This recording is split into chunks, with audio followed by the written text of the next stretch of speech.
मैं तथ्यात्मक बात करना चाहूंगा। इन्होंने कहा कि प्रधानमंत्री जी ने सोमनाथ की बात प्रधानमंत्री बनने के बाद करी। ये जब देखिए मुख्यमंत्री नहीं थे तब भी सोमनाथ मंदिर की बात करते थे, जब मुख्यमंत्री थे तो अटल बिहारी वाजपेयी जी के साथ भी तब भी सोमनाथ मंदिर की बात करते थे। अरे हजारों साल तक यह देश बात करेगा कि जवाहरलाल नेहरू ने सरदार पटेल को पत्र लिखा कि सोमनाथ मंदिर को मत बनने दो, उसके पैसे से मस्जिद बनाओ। यह धर्म संभाव नहीं होता, यह तुष्टीकरण होता है, तुष्टीकरण होता है, और इससे देश को हम जलने नहीं देंगे। आज की सच्चाई यही है कि प्रधानमंत्री नरेंद्र मोदी जी के शासनकाल में एक भी बड़ा दंगा पूरे देश में कहीं नहीं हुआ।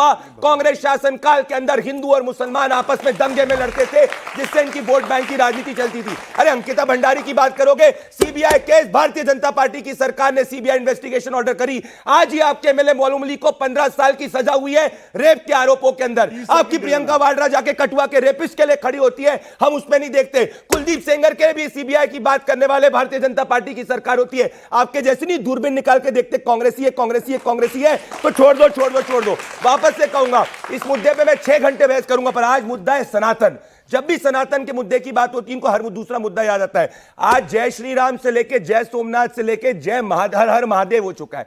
इनके मुंह से अभी भी क्यों नहीं निकला? इनका कोई भी बड़ा नेता अयोध्या क्यों नहीं गया? इनका कोई भी बड़ा नेता अगर सोमनाथ में राजनीति नहीं है तो क्यों नहीं स्वीकारता? अरे कांग्रेसी ने तो नहीं तोड़ा था ना, गजनी ने तोड़ा था। इनकी गजनी से क्या रिलेशन है? क्या इनके पूर्वज गजनी है क्या, जो इनको गजनी को डिफेंड करना पड़ता है?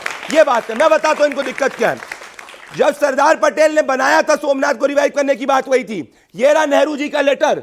नेहरू जी लिखते हैं डॉक्टर राजेंद्र प्रसाद को, और आप सब युवा आपसे पूछना चाहता हूं, अपने मम्मी पापा से भी पूछेगा, मुझे इस बात का दर्द है जवाहरलाल नेहरू कि सोमनाथ मंदिर को वापस बनाया जा रहा है, इससे अच्छा ये पैसा तो मस्जिद में लगाओ। क्या ये सही है? ये तुष्टीकरण है। हम सबको हमारा अधिकार है कि हम मंदिर भी जा सकते हैं और मस्जिद भी जा सकते हैं। इनको लगता है कि हिंदू मंदिर जाए तो उसको ग्लानि महसूस हो, इसी के खिलाफ हम लड़ रहे हैं, क्योंकि भारत विकास और विरासत दोनों से चलता है, ना कि सिर्फ एक से। प्रियंका गांधी लोकसभा में कहा था कि अगर नेहरू ने गलत किया है तो एक सदन बुला लो, चर्चा कर लो, उसके बाद फिर भारत की बात होगी। कांग्रेस पार्टी ऑफिशियली जवाहरलाल नेहरू के इन कृत्यों के लिए माफी मांगने हम बंद कर देंगे। कब मांगे?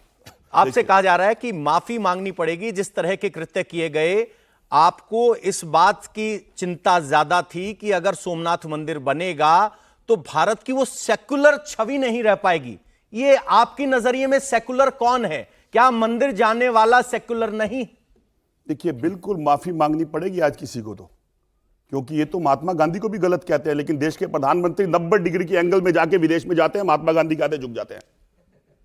माफी मांगनी पड़ेगी इनको, क्योंकि इनके देश के खुद के नेता महात्मा गांधी को गोली मारते हैं, नेहरू के प्रति बोलते हैं, और उसी बीच में नहीं, पॉपकॉर्न नहीं, पॉपकॉर्न नहीं, पॉपकॉर्न नहीं, पॉपकॉर्न नहीं, बिल्कुल नहीं, बिल्कुल नहीं। देखिए, बिल्कुल इंटरप्रेट कर रहा था, बिल्कुल नहीं। महात्मा गांधी के गोली मारने वाले है, ये लैक होते हैं, क्योंकि जब एक गर्म होते हैं पॉपकॉर्न की तरह उछल पड़ते हैं। ये मेरा निवेदन है, अरे आप अच्छे पर बात मत करें, मैं नहीं बन रहे बोलूंगा। अरे मैं तो सुन रहा हूं, एक बार पूरा होने दे। क्यों घबरा रहे हैं आप? इनकी आपत्ति ये है कि महात्मा गांधी को गोली मारने वालों को इनके लोग मत कहिए। देखो क्या हाल है इनका यार। चलो बोलो, बोलो, झूठ बोलो। सत्ता में रहकर तालियां सुनते हैं, उसके बाद भी घबराते हैं। ठीक है, ठीक है। अब फैसला यह है कि हम कहां कह रहे हैं, हम तो आपकी बात कह रहे हैं। अगर महात्मा गांधी गलत है तो आप 90 डिग्री के एंगल में क्यों झुकते हो? अगर नेहरू जी गलत है तो आप नेहरू जी की नीतियों के अंदर विदेश में जाके डंका क्यों बजाते हो? फिर आज आप प्रधानमंत्री से और देश के पीएमओ से डिक्लेयर करवाओ कि पूर्व प्रधानमंत्री जवाहरलाल नेहरू ने देश के लिए गलत किया, और इसके लिए पूरे वर्ल्ड को आप एक मैसेज डाल दो। है हिम्मत?